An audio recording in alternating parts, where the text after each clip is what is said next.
Hello,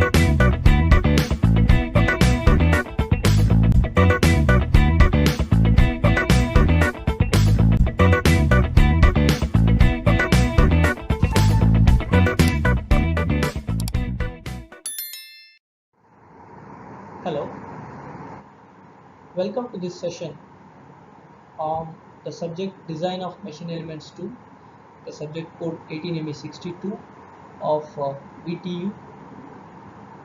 In this session,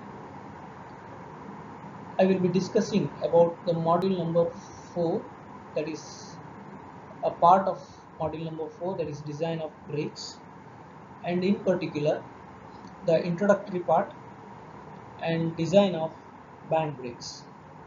Myself, Sandesh Kamath, Assistant Professor, Mechanical Engineering Department, Canara Engineering College.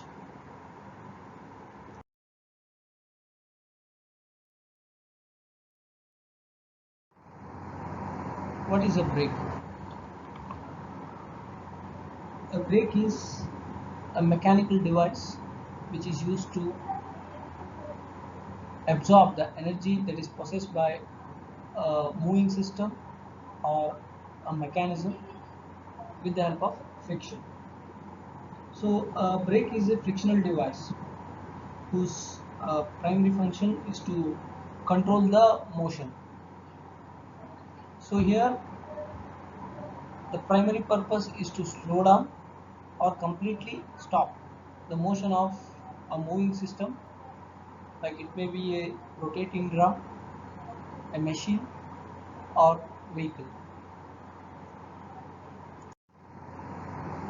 While performing the function, the brakes absorb the energy that is possessed by the moving objects, and that energy can be kinetic energy or potential energy or both, depending on the application.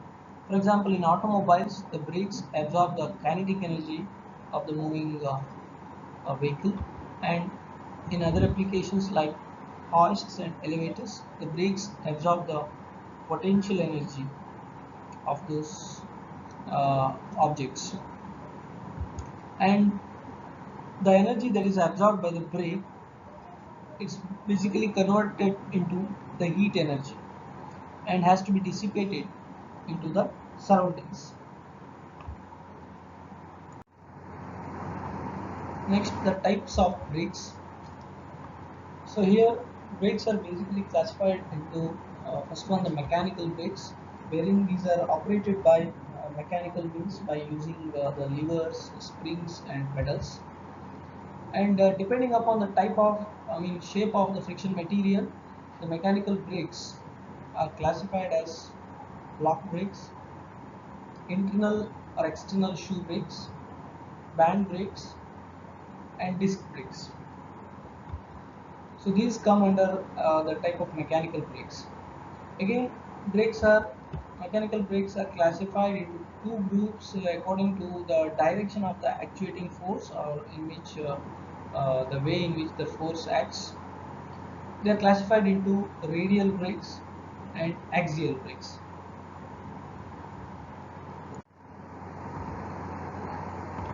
So in radial brakes, the force acting on the brake drum will be in the radial direction. So these are called radial brakes, and these are subdivided into external brakes and internal brakes, depending upon the braking element or shoe which is provided from the inside or outside. Again, according to the shape of the friction element, these brakes may be classified into block brakes or shoe brakes and band brakes. So another type is axial brakes, where the force acting on the brake drum will be in the axial direction. So the axial brakes may be disc brakes and cone brakes. Other types of brakes are hydraulic and pneumatic brakes. and these are operated by fluid pressure like oil pressure, or maybe with the help of air pressure, that is pneumatic. And it may be also the another category of brakes is electrical brakes, and these are basically operated by magnetic forces, which includes magnetic particle brakes, hysteresis brakes, and eddy current brakes. The design or capacity of a brake depends upon the following factors: the unit pressure between the braking surfaces, the coefficient of friction between the braking surfaces. This depends upon the lining material that is used, the peripheral velocity of the brake drum, the projected area of the friction surfaces, and the ability of the brake to dissipate the heat that is generated during the application of the brakes. Energy equations for brakes. So the first step in the design of a mechanical brake is to determine the braking torque capacity for a given application. So when a mechanical system of mass m, which is moving with a velocity v1, so if it is slowed down to a velocity v2 during the braking period, then the kinetic energy that is absorbed by the brake is given by half into m into v1 square minus v2 square. This will be the energy absorbed by the brake. So where m is nothing but the mass of the system in kg, and v1 and v2 are initial and final velocities of the system in meter per second respectively, and the energy absorbed is given in joule. So in the last case we have seen the energy, it's the kinetic energy absorbed by the brake for the translating motion. Suppose if a body is rotating, then the kinetic energy of that rotating body is given by kinetic energy is equal to half into I into omega 1 square minus omega 2 square, where I is nothing but the mass moment of inertia of the rotating body in kg meter square. So it can be replaced by m into k square. So where m is the mass of the body in kgs and k is the radius of gyration of the body in meters, and omega 1 and omega 2 are nothing but the initial and final angular velocities of the body respectively in radians per second. Similarly, in some of the applications like elevators or hoists, the brakes absorb the potential energy.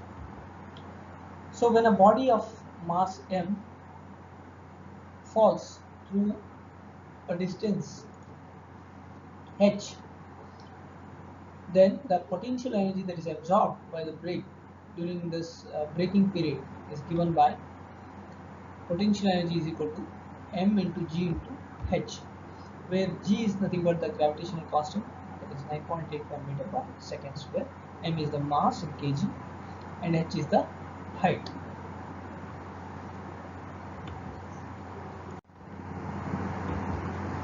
Depending upon the type of the application, the total energy that is absorbed by the brake is determined.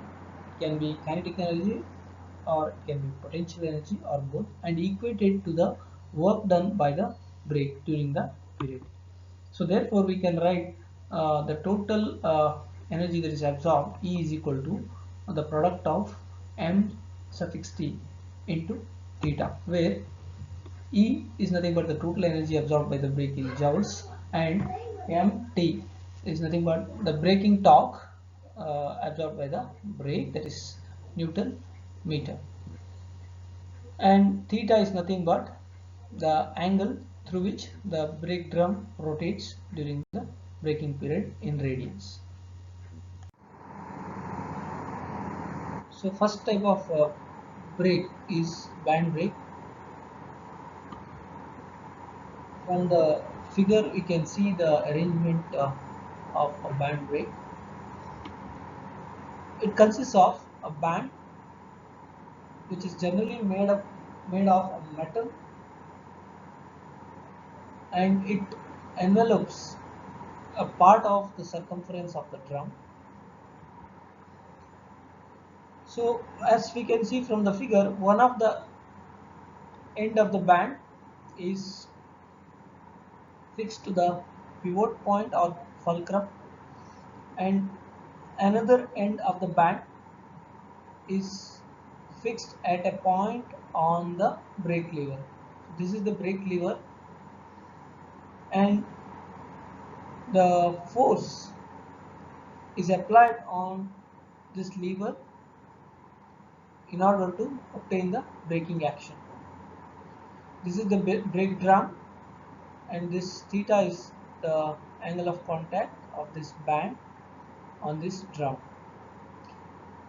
So the braking action is obtained by tightening the band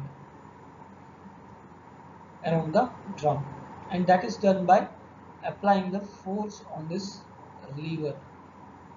So it can be represented by P or F. So the difference in the tensions at each end of the band determines the braking torque capacity.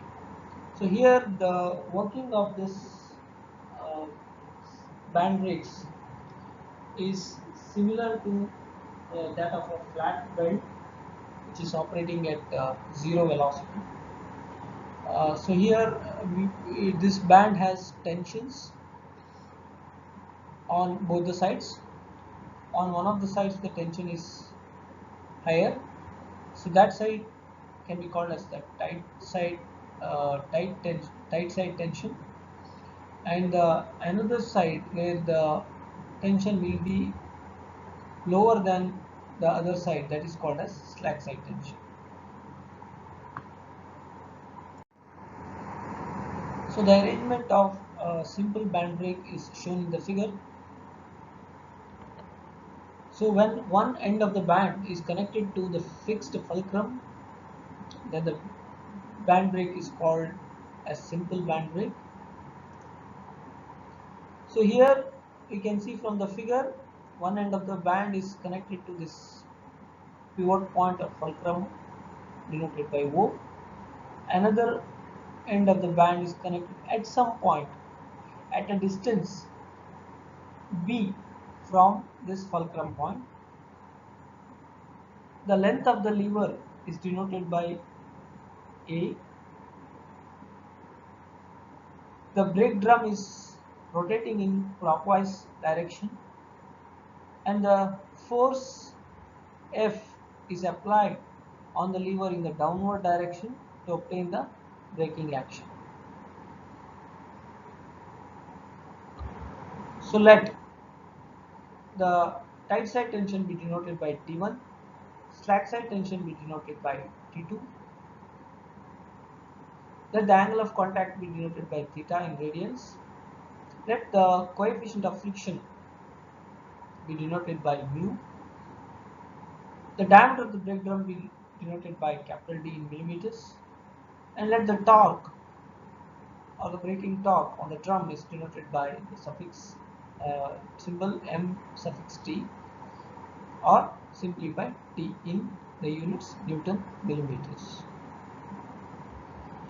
So the ratio of tensions similar to the flat belt drive, if we recall, this ratio of tensions is given by the equation T1 by T2 is equal to e power mu theta. So, and also the braking force, that is the tangential braking force Ft denoted by F suffix T, it depends upon the difference in the tensions at the tight and slack sides, that is Ft is given by T1 minus T2. So it can also be written by uh, the ratio 2mt divided by d, because the torque is given by the tangential force into the radius.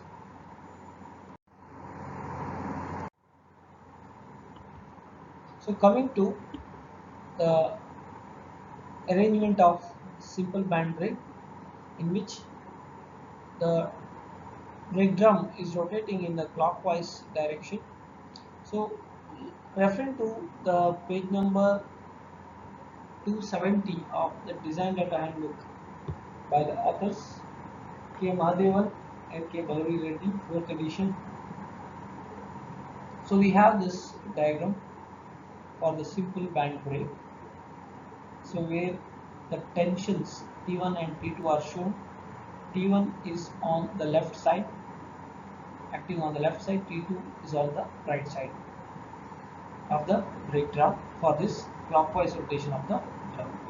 Now let us take the moments about the fulcrum point O for this brake arrangement. Now when we take the moment of this effort that is applied, that is F into the distance till the fulcrum point, that is nothing but the length A, so that is clockwise, that should be equal to, because this another moment of this force or tension T2 is T2 into B, so that is acting in the counterclockwise direction, so that this equation we can write T2 into B. So from this we can find out what is the force at the end of the lever. So that is given by capital F is equal to T2 into B divided by A. So let us take it as equation number 1. Now we know that the braking force Ft, tangential braking force, is given by the difference in the tensions T1 minus T2. So therefore, substituting for this T1, because the ratio of tensions for this is given by T1 divided by T2, that is equal to e power mu into theta, e power mu into theta. So if we take from this, T1 will be T2 into e power mu theta minus T2. So taking the T2 outside, we get Ft is equal to T2 into e power mu theta minus 1. And therefore from this, let's find out what is the expression for T2. T2 will be given as Ft divided by e power mu theta minus 1. Let's take it as equation number 2. So now substituting this equation 2 in equation number 1. So what we get is, so F is equal to Ft divided by e power mu theta minus 1 into B by A, or it can be written as F is equal to Ft B by A into 1 by e power mu theta minus 1. This equation is given by equation number 13.19c from the design data handbook. Now coming to the counterclockwise rotation of the brake drum, the arrangement is shown in the figure, where the brake drum is rotating in the counterclockwise direction. Now here the tensions T1 will be on the right hand side, whereas T2 will be on the left hand side, for the same configuration of the brake lever, that is the distances A and B, and the force applied in the downward direction. And now taking the moments again about the fulcrum point O, what we get is the effort F into A, that is clockwise, that is equal to T1, the tension T1 into B, that is counterclockwise. So therefore the force at the end of the lever is given by F is equal to T1 into B divided by A. Now the braking force Ft is given by T1 minus T2. So therefore, now substituting for the T2 term, as we know the ratio of T1 by T2 is e power mu theta. So therefore T2 will be T1 divided by e power mu theta. So taking the T1 outside here, so it will be T1 into 1 minus 1 by e power mu theta. So therefore the tight side tension can be written as Ft into e power mu theta divided by e power mu theta minus 1. So here let's take these equation as equation number 3, that is the force at the end of the lever F, whereas tight side tension T1, let's take it as equation number 4. Now substituting equation number 4 in equation number 3, so what we get is F is equal to Ft e power mu theta divided by e power mu theta minus 1 into b by a, or it can be written as F is equal to Ft b by a into e power mu theta divided by e power mu theta minus 1. So this is given by equation number 13.19d from the design data handbook. Next, coming to the design of the band. So we have the band thickness, which is given by the equation number 13.18 n as small h is equal to 0.005 into capital D, where D is the diameter of the brake drum. The width of the band is given by the equation small b is equal to T1 divided by h into sigma d, given by the equation number 13.18o, where sigma d is nothing but the design stress or the allowable stress for the band, and T1 is the tight side tension. Now from the design data handbook, for the simple band brake, for both clockwise and counterclockwise rotation, the equations are shown in the figure given by the equation number 13.19c and 13.19d. So the effort which is required to be that is given here